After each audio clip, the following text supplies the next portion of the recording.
never know what Dad will like. You're right. Well, if you haven't been saving all year long, the holidays, you know what, they can really put you in a cash and credit card crunch.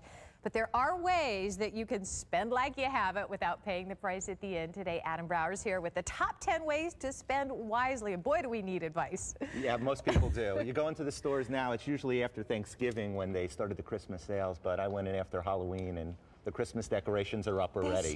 They've started. Okay, let's start with number one. Do not apply for the store credit card. Why? Absolutely. And I say this every time I'm here because the store credit card is great because you save 10% as soon as you get to the store on those days' purchases. But if you don't pay the credit card bill, what you don't realize is you're paying 29% interest, and it adds up and it adds up and it adds up. So you're better off just not taking those cards. Don't save that extra 10%. It's not going to be worth it in the long run. It's not worth it in the end. Set a budget. Okay, that makes sense. Set a budget. Most people say, okay, I'm going to spend X amount of dollars on the holidays, and then when they get to spending, they say, okay, I'm going to spend X plus Y. If you say you're going to spend X, stay on X and don't go anymore because you've realized you've set the budget in your head. You know what you can afford to spend, and once you go over, that's when you get into trouble. But what if you haven't finished shopping yet? Well, I guess some people won't get presents.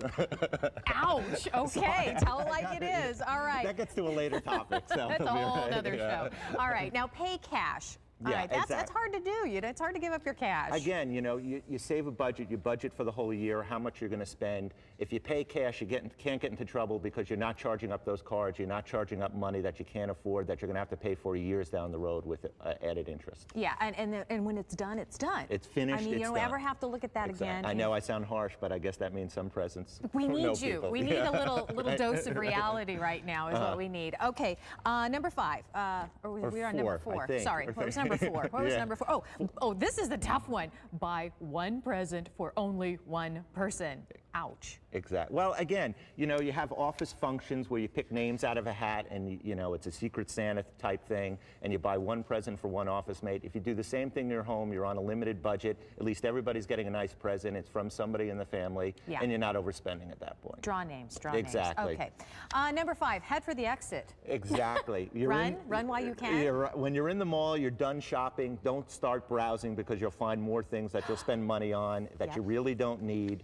You're there for a purpose. Get out while you can. Okay, and this is a tough one. You say, wait for the sale. You know, time. You know, sometimes you can't. I know, exactly. Again, there are a lot of sales that come up before the holidays, but after the holidays, you know, if you talk to your family, if you're on a limited budget, you say, you know what, I know Christmas is the 25th.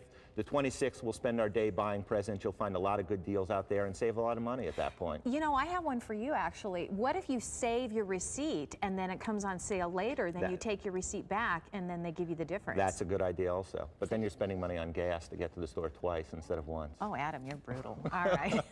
All right, number 7, make it personal. This is my favorite one. Again, yeah, you know, you don't always have to buy a present. If you make something for someone, it's always a nice personal gift to give to somebody, and it has sentimental value. I agree with you on that one. Use coupons. Again, coupons are in the circulars. You find them, you see them. What you don't want to do, though, is see something that you say, oh, maybe I will buy this. It's 20% off, and you buy it, and you realize you really don't need it in the long run. If you're going to use the coupons, use it for the things that you really need to buy. Yeah, or you have to buy something you don't want to get a discount on something else. Okay. And practical is not a dirty word. Again, if you're on a limited budget, if you want to buy something that, you know, is not so exotic, but something that somebody really needs, it's always a nice present to give to someone, and again, they'll think of you as the years go by. And last but not least, keep your credit card bill visible. A gruesome reminder. It is a brutal reminder. You put it on the refrigerator, you see how much money you've spent, and hopefully that'll curb your appetite to spend more money as the days go on. It's a constant slap on the hand. All right, Adam, some great tips, and if you can just remember them all, well, if you can't, guess what you do? You go to the website. You want more information on debt settlement, just visit our website, sonoranliving.com. Kaylee?